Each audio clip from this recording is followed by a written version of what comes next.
한번 따라 하실까요? 이사야 선지자의 3대 발견. 이사야 선지자의 3대 발견. 고대 그리스의 시라쿠시라고 하는 도시에 히에론이라고 하는 이름을 가진 신앙심이 좋은 왕이 살고 있었습니다. 이 왕은 전쟁에서 승리를 거둘 때마다 자신이 섬기는 신의 신전에 왕관을, 금으로 만든 왕관을 갖다 바쳤습니다. 이번에도 전쟁에 승리하여 금세공 기술자 대장장이를 시켜 새로운 금 왕관을 만들어 바치라고 명령을 내렸습니다.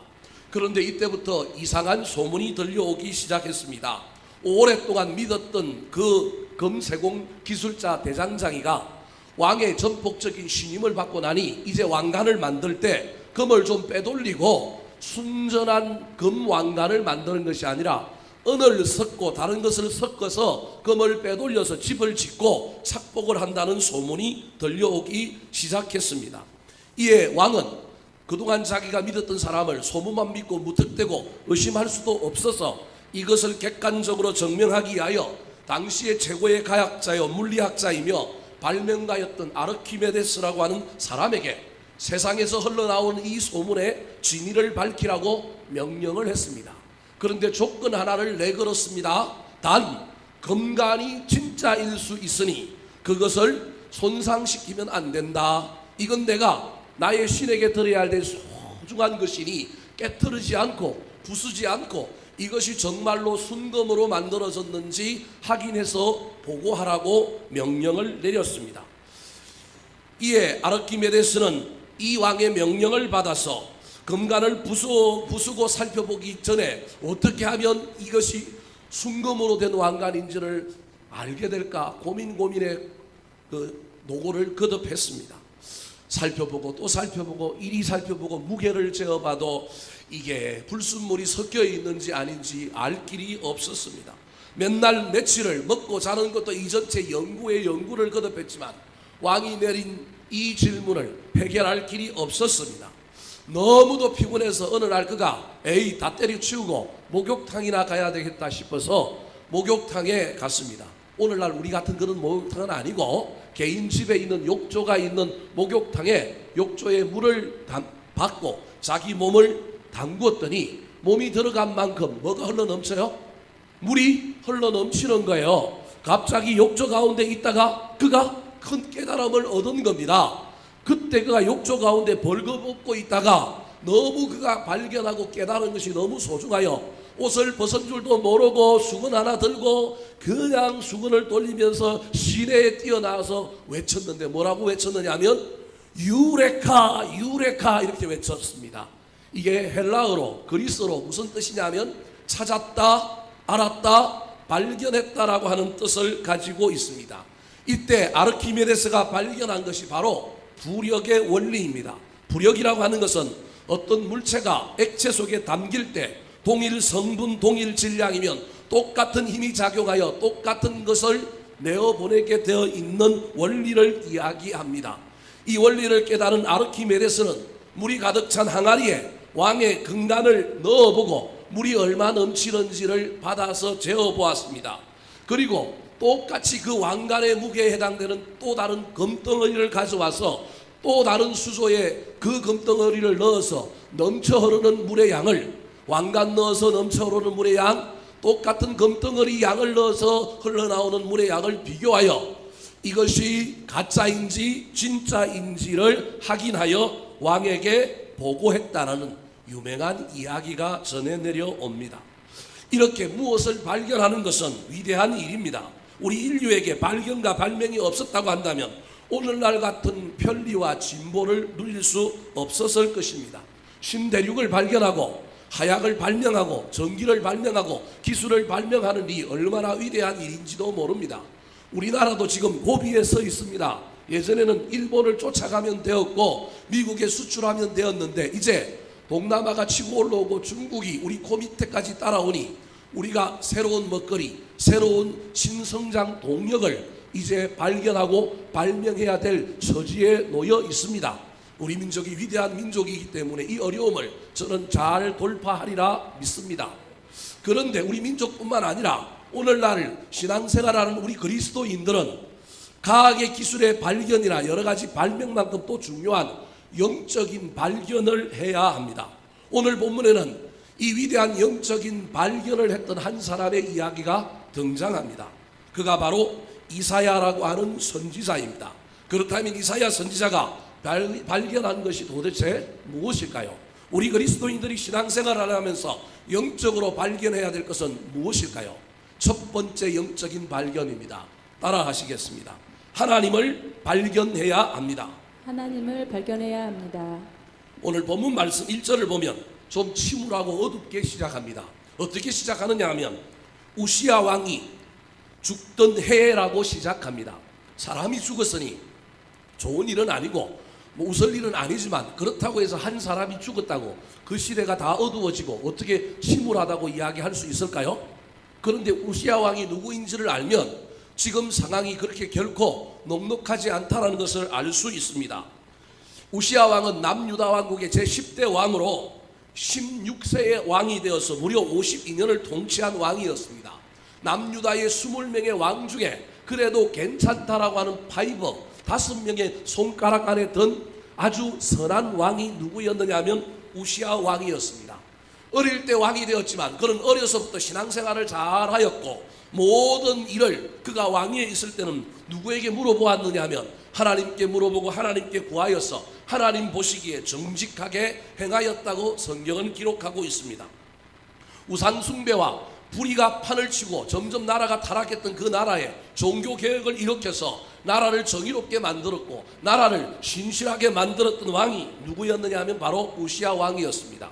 그가 통치하는 기간 동안에는 예루살렘 성벽을 견고히 하여 외적의 침입을 막았을 뿐만 아니라 군대를 재조직하여 강력한 군사력을 갖추어 영토를 점점 확장시켰던 왕입니다. 뿐만 아니라 유다라고 하는 나라를 통과하는 무용로를 잘 간장하고 개설하여 세금을 많이 거뒀을 뿐만 아니라 저수지를 만들어 농업을 발전시켜 그 나라의 경제적인 번영을 부요를 가져다 주었던 왕이 바로 우시야 왕이었습니다.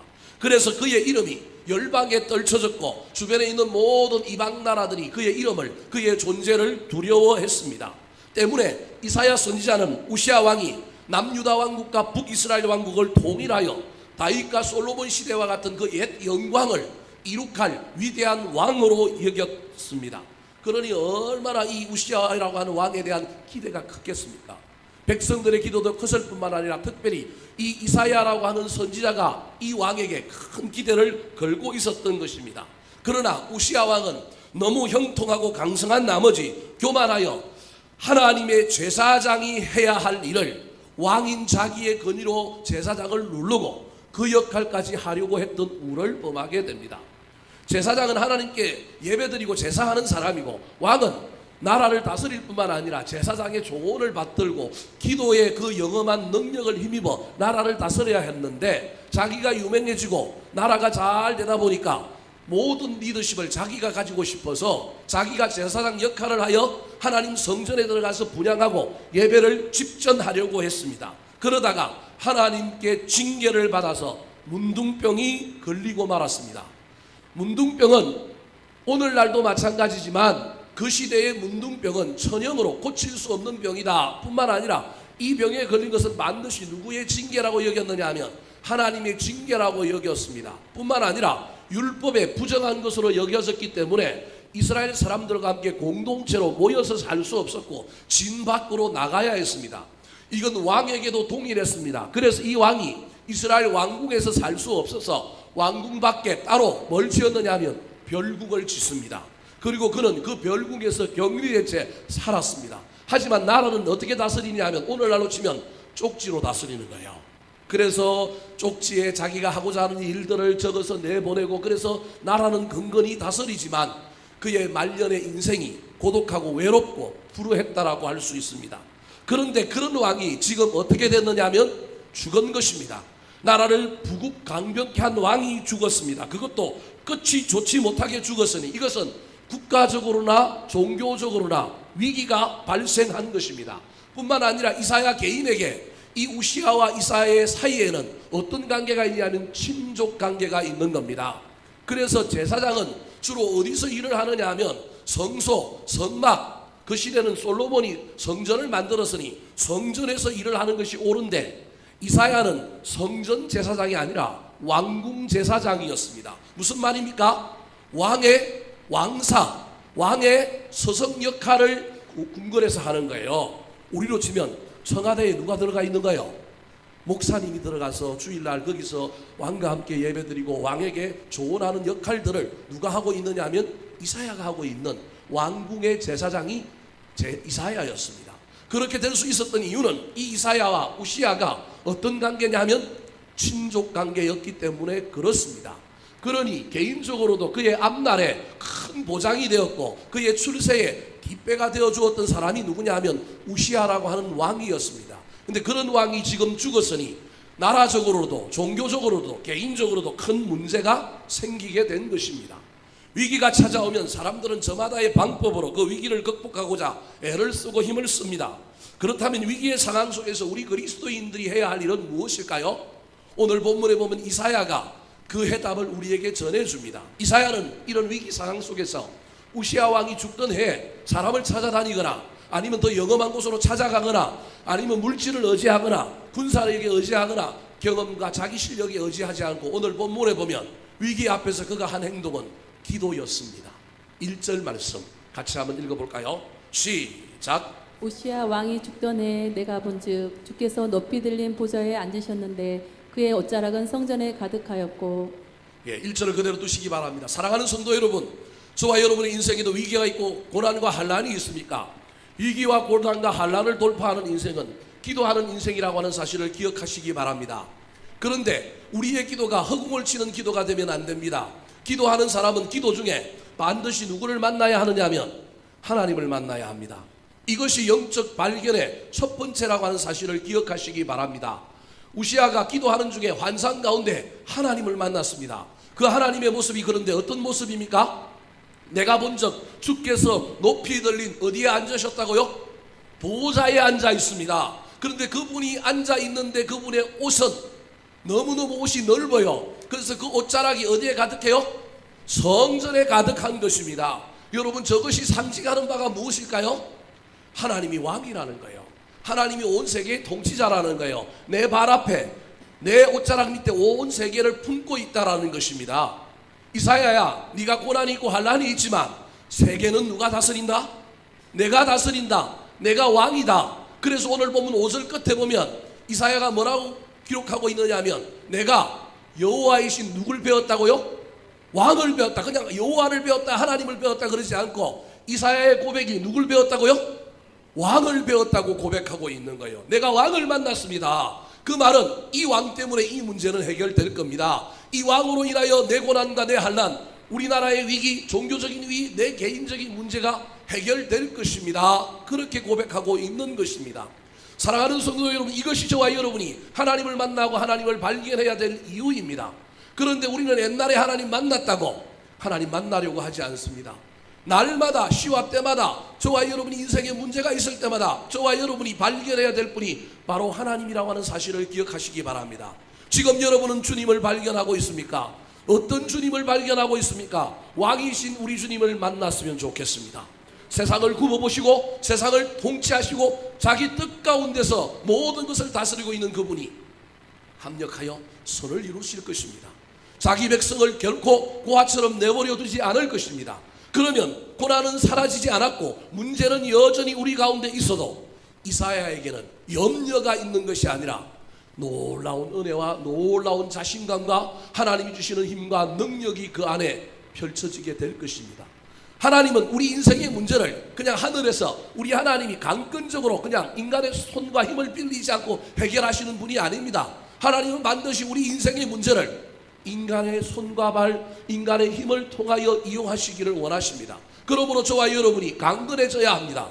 위기와 고난 가운데서 낙심하고 절망하고 쓰러질 것이 아니라 하나님을 발견하고 왕이신 하나님을 만남으로 말미암아 내가 그의 왕의 자녀다, 내가 그 왕을 모시고 있는 분이다라고 하는 것을 느끼게 될 때 저의 내면이 강화될 것입니다.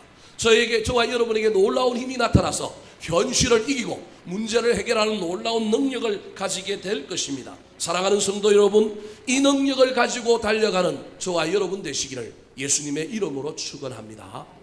두 번째 이사야 선지자가 발견한 영적인 발견이 무엇일까요? 따라 하시겠습니다. 자기를 발견해야 합니다. 자기를 발견해야 합니다. 인간의 가장 위대한 발견은 자기 발견입니다. 인간의 가장 위대한 싸움은 자기와의 싸움의 승리입니다. 그래서 자기와 싸워서 이기는 것이 어렵고요, 자기를 발견하는 것이 어렵습니다. 사람이 눈이 육신의 전면을 향하여 있기 때문에 영안이 열리지 않으면 육신의 눈으로는 누구를 못 보느냐 하면 나를 못 봐요. 그래서 누구를 보는 거예요? 늘 상대방을 보고 다른 사람을 보고 환경을 보고 상황을 보는 거예요. 우리 인간의 눈으로는 내 모습이 누구인지 내가 누구인지를 알아보기가 쉽지 않다라는 거예요. 그래서 하나님을 만난 사람은 무슨 눈이 열려요? 영안이 열린다니까요. 영안이 열린 사람은 거룩하신 하나님 앞에 자기를 비추어 보아서 내가 누구인지를 반드시 봅니다. 하나님께 예배하고 하나님 만났다 그러는데 자기가 누구인지 모르는 사람은 제가 보기엔 하나님 제대로 못 만난 것 같아요. 하나님은 우리 인생의 거울 되시는 분입니다. 그래서 주님을 만나면 반드시 그 주님의 거울 앞에 누가 비춰져 보이느냐 하면 내가 비춰져 보이는 거예요. 저와 여러분이 하나님 만나기 위하여 인생의 문제 앞에 뭘 해야 되냐면 기도해야 될 뿐만 아니라 두 번째로 우리 자신을 발견하기 위해서는, 하나님을 만나고 우리 자신을 발견하기 위해서는 기도도 해야 될 뿐만 아니라 오늘 본문을 통하여 받아야 될 교훈은 예배의 회복입니다. 보좌에 앉으신 그 하나님을 이사야가 봤는데 2절부터 3절에 보면 그 하나님을 향하여 예배하고 있는 천사들의 모습을 봅니다.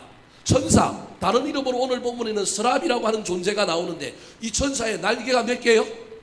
6개입니다. 2개로는 뭘 가리고 있어요? 눈을 가리고 있습니다. 또 다른 2개로는 뭘 가리고 있어요? 발을 가지고 있습니다. 2개로는 뭐 하고 있어요? 날고 있는 거예요. 지금 이게 천사들이 하나님 앞에 뭐 하고 있는 장면이냐 하면 예배하고 있는 장면입니다. 이사야가 지금 뭘 보고 있느냐 하면 천사들의 예배 장면을 통하여 나에게 예배가 없었구나, 내가 기도는 붙들어서 주님 앞에 나와서 기도함으로 하나님을 발견했는데 보좌에 앉으신 하나님, 옷자락이 온 세상을 덮고 있는 그 하나님, 왕 대신 하나님을 만나기는 했는데 그 하나님 만나고 나니까 자기를 보게 된 거예요. 뭐가 없는 자기? 예배가 없는 자기를 보게 된 거예요. 천사들의 예배를 통하여 이 천사들이 하나님 앞에 예배하는데 천사도 피조물이기 때문에 하나님을 직접 볼 수가 없기 때문에 그 하나님의 예배할 때 그 하나님의 휘황찬 영광 때문에 뭘 가리고 있어요?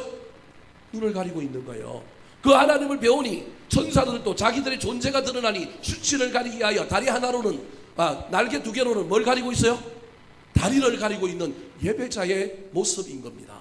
사랑하는 성도 여러분, 그래서 예배를 제대로 드려야 저와 여러분이 누구를 발견할 수 있느냐 하면 나 자신을 발견할 수 있는 거예요. 예배는 피조물이 창조자에게 드리는 거예요.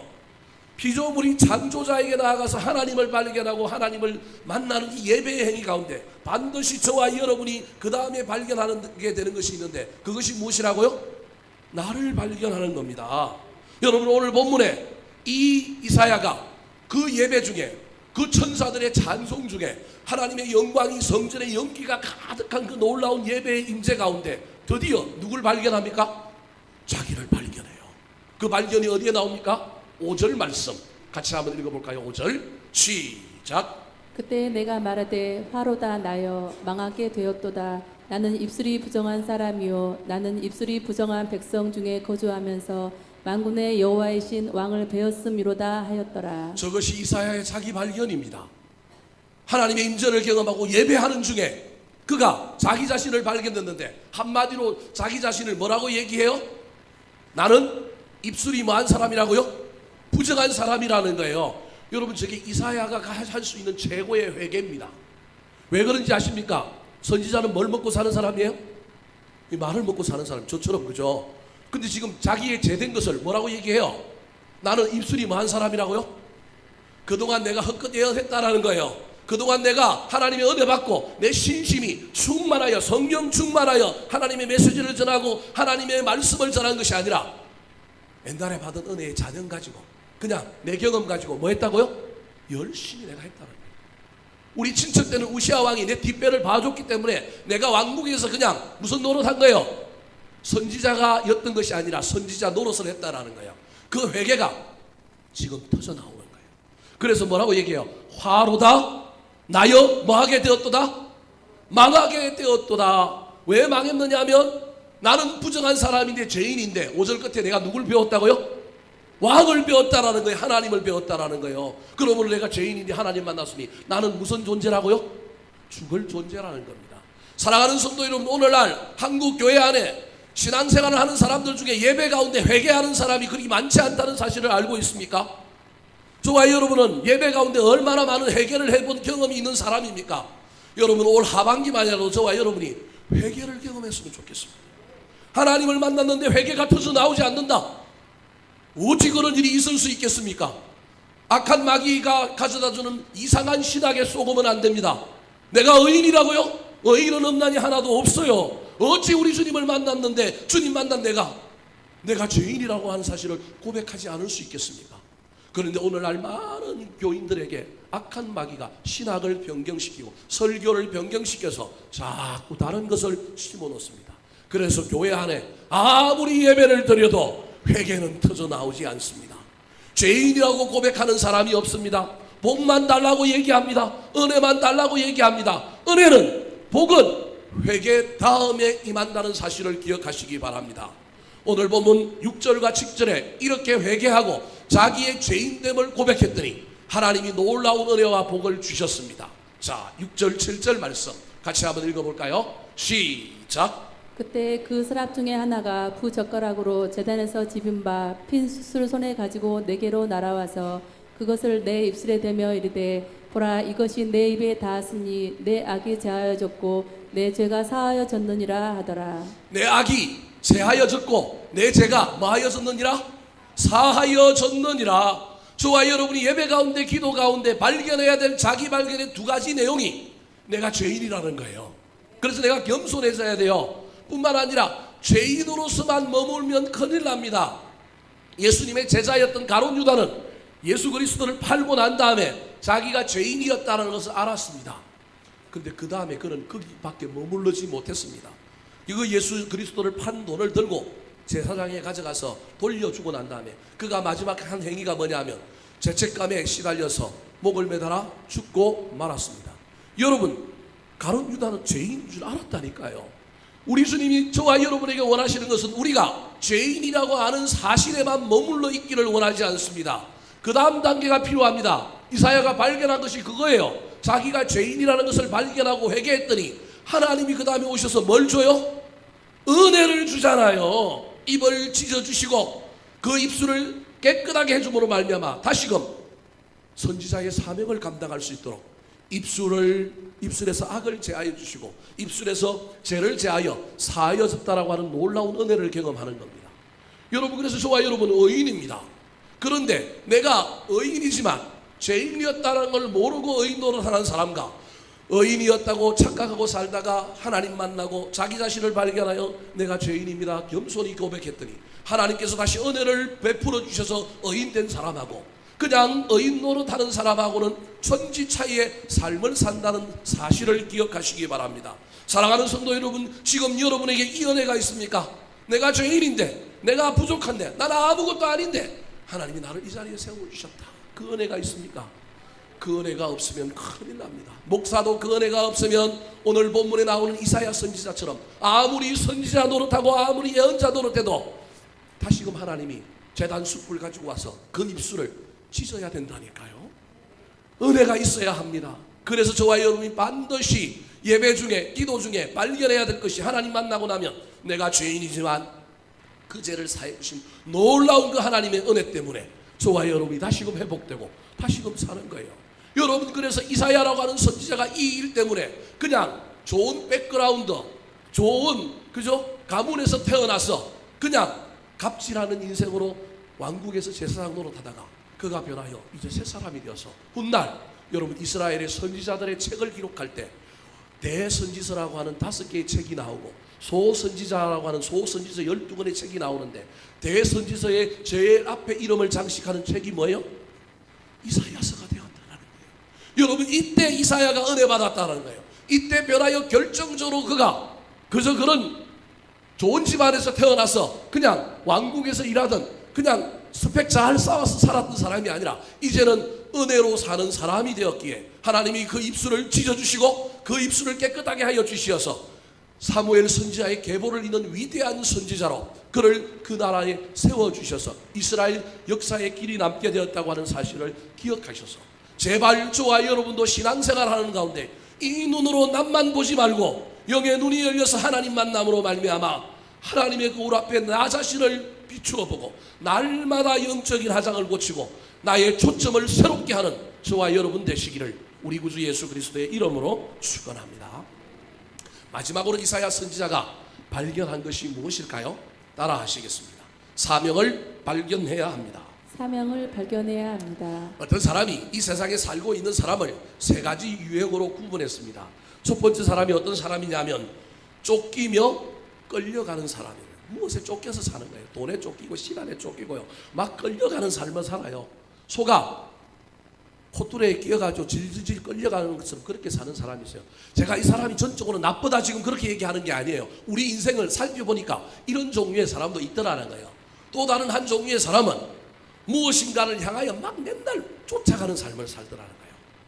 꿈을 향하여, 비전을 향하여 좋게 이야기하면, 나쁜 것을 하면 욕심을 향하여 뭐 쫓아가는 거라는 거예요.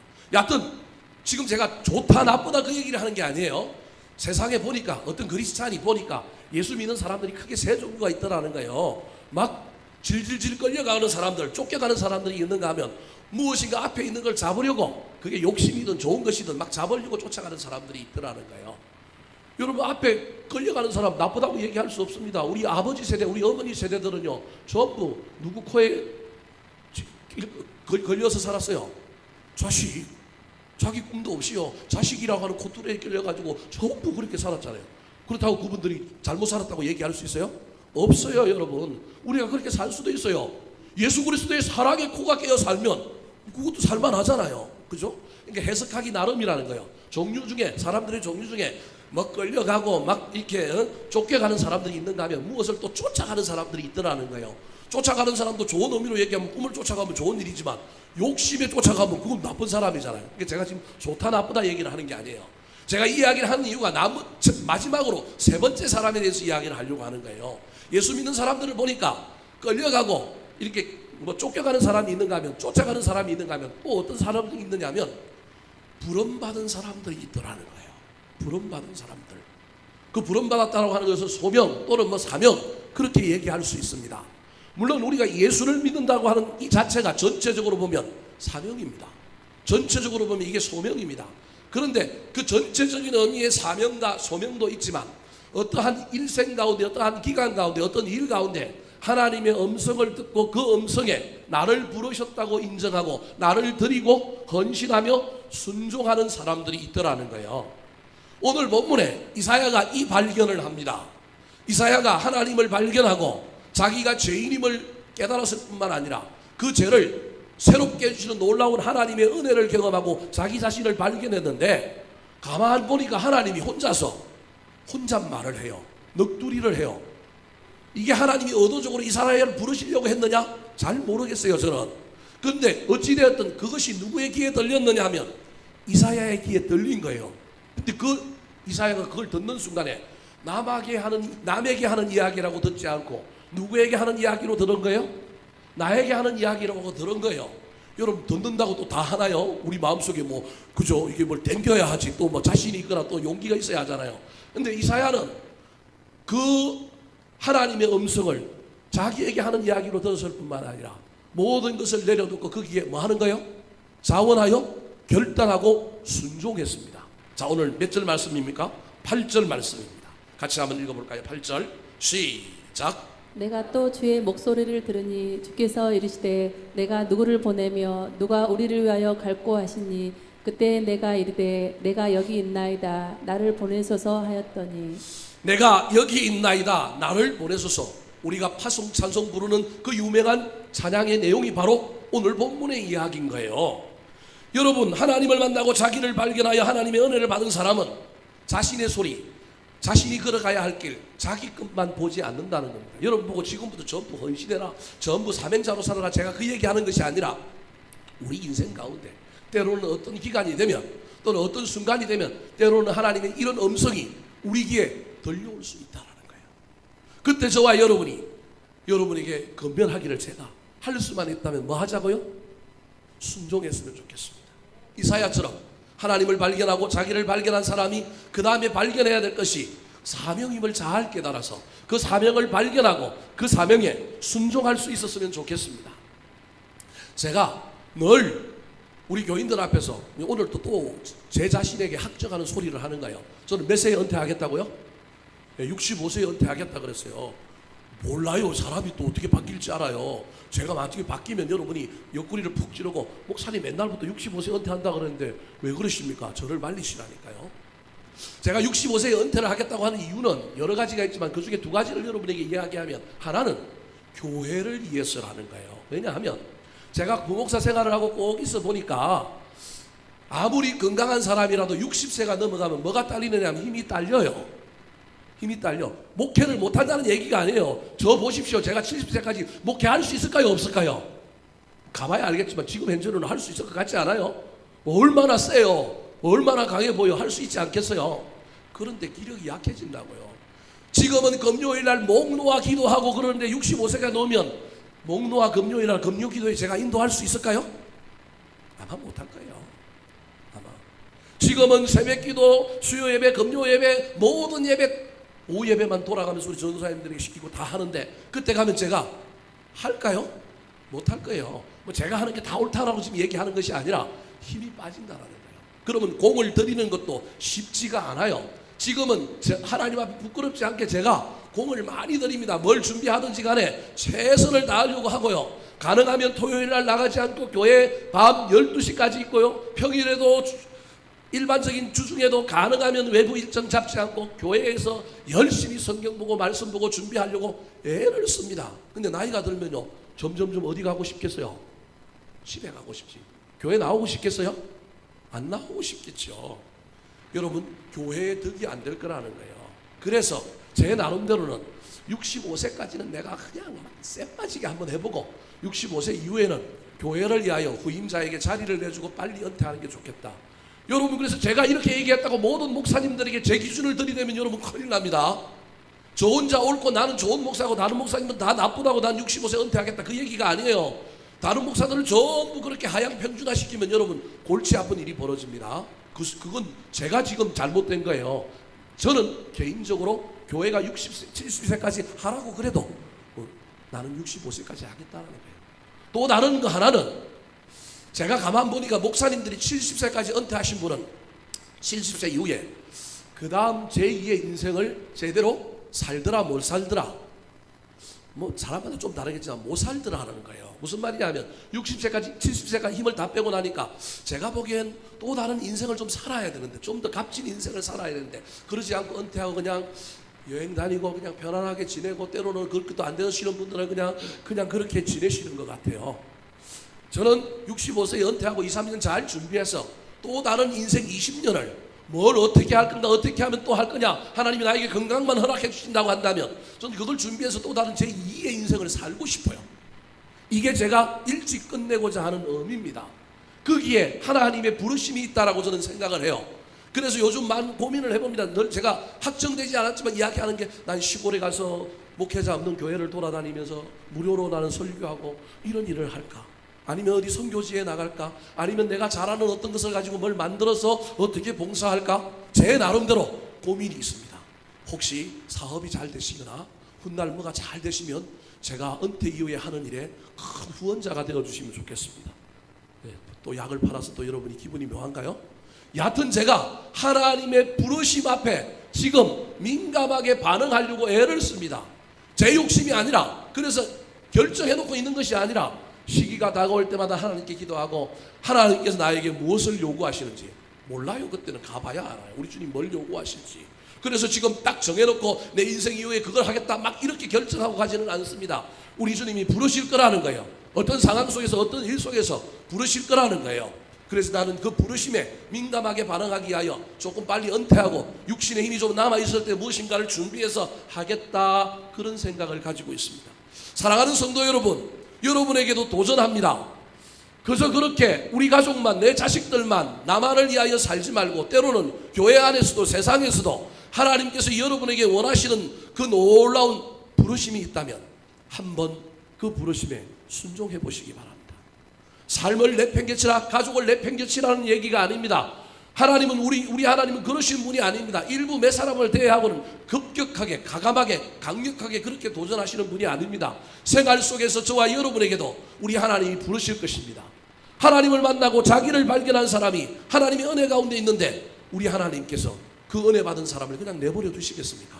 아닙니다. 우리 하나님 그분을 쓰시고자 그에게 하나님 만나게 하고 자기를 발견하여 다시금 은혜를 깨닫게 하는 겁니다. 우리 하나님은 잘난 사람, 부자, 똑똑한 사람을 들어 쓰시는 것이 아니라 은혜를 발견하고 자기가 누구인지를 아는 사람을 쓰시는 분이시기 때문에 필연적으로 하나님을 만나고 자기를 발견한 사람에게 주님이 나타나서 말을 걸어 오실 것입니다. 그때 저와 여러분이 할 수만 있다면 이 부르심 앞에 사명을 발견하여 순종할 수 있었으면 좋겠습니다. 한 집에 아들이 2명 있습니다. 아들들의 태도가 좀 달라요. 한 아들은 아버지의 절대적인 신뢰가 있어서 아버지가 아들아 이거 좀 해줘 그러면 네 라고 대답하는 아들이 있는가 하면 보통의 아이들이 요즘 뭐라고 얘기해요? 아버지가 아이들한테 뭐라고 시키면 왜요? 뭔데요?